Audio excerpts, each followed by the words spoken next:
Todos conhecem este texto por causa das grandes bênçãos que Deus cita nesta passagem para o seu povo.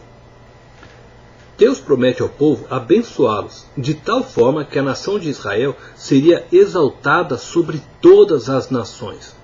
Contudo, para que estas bênçãos alcançassem o povo, era necessário que eles dessem ouvido à palavra de Deus. Ao analisarmos o contexto desta palavra, veremos que Moisés se refere a dar ouvido às palavras da lei, da qual Deus havia dado por intermédio dele. Portanto, dar ouvido à palavra é primeiramente uma atitude interior.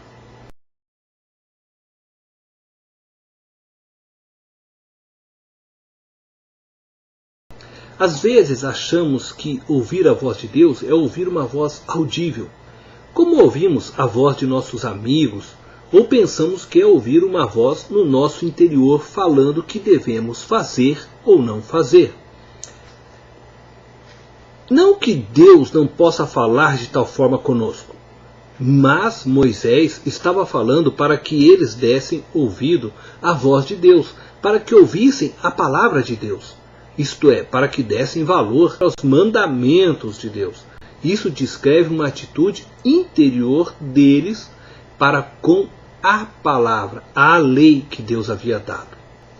Provérbios capítulo 4, verso 20 diz: Filho meu, atenta para as minhas palavras, aos meus ensinamentos inclina o teu ouvido.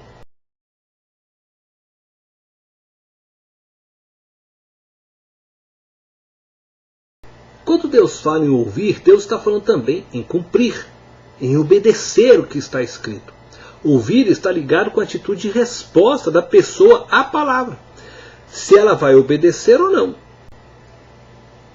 Eles, ouvindo aquela palavra, guardando e tomando cuidado para cumprir, as bênçãos de Deus os alcançariam. Muitos não conseguem achar o lugar de descanso. Muitos crentes vivem moribundos, vivem com o semblante caído, vivem reclamando da vida porque não deram ouvidos à palavra de Deus. Aceitaram a Jesus, creem em Jesus como seu Salvador, mas não aprenderam a ouvir o que diz a palavra. Isto é, não aprenderam a viver o que diz a palavra, a obedecer. A palavra diz: se ouvires, preste atenção, se ouvires, virão sobre ti todas estas bênçãos. Se você cumpre a palavra, as bênçãos vêm sobre tua vida. É verdade que a palavra diz também que passaremos tribulações, que seremos perseguidos por causa do nome do Senhor.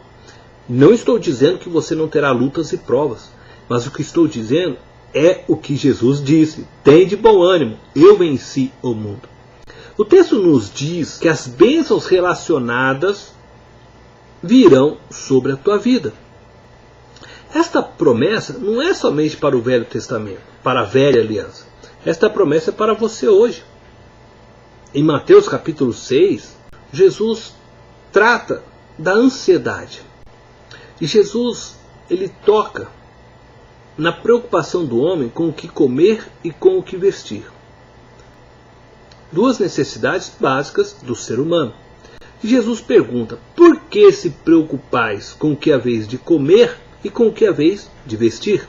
Ele diz o seguinte: buscai, pois, em primeiro lugar o reino de Deus e a sua justiça, e todas estas coisas vos serão acrescentadas. Dê ouvido a esta palavra. Busque em primeiro lugar o reino de Deus e as suas necessidades biológicas, materiais, físicas, Deus cuidará. Se ouvires a voz de Jesus, estas bênçãos te alcançarão. Elas serão acrescentadas em sua vida por iniciativa do próprio Deus. Provérbios capítulo 28, versículo 9 diz: o que desvia os seus ouvidos de ouvir a lei, até a sua oração será abominável.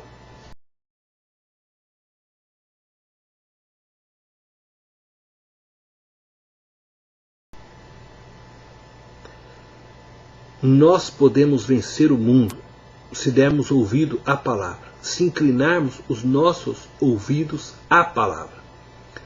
Todas as bênçãos virão sobre nós. Todas as nossas necessidades serão supridas se ouvirmos o que Jesus nos diz. Dê ouvido à voz de Deus que se manifesta pela palavra. Quando dizes, não posso resolver as coisas, Deus te diz, eu dirijo os teus passos. Quando dizes, é impossível, Deus diz, tudo é possível. Quando dizes, estou muito cansado, Deus te diz, eu te darei descanso. Quando dizes, eu não posso fazer, Deus te diz, tudo podes fazer. Quando dizes, não mereço perdão, Deus te diz, eu te perdoo. Quando dizes, tenho medo, Deus te diz, não temas, eu estou contigo. Quando dizes, me sinto só, Deus te diz, não te deixarei, nem te desampararei. Quando dizes, ninguém me ama, Deus te diz, eu te amo. Quando dizes, não sei como seguir, Deus diz, eu te ensinarei o caminho. Quando te perguntas, que caminho me conduz a Deus? Deus te diz, meu Filho amado, Jesus Cristo. E quando quiseres saber tudo o que Deus quer dizer, leia a Bíblia. Deus te abençoe.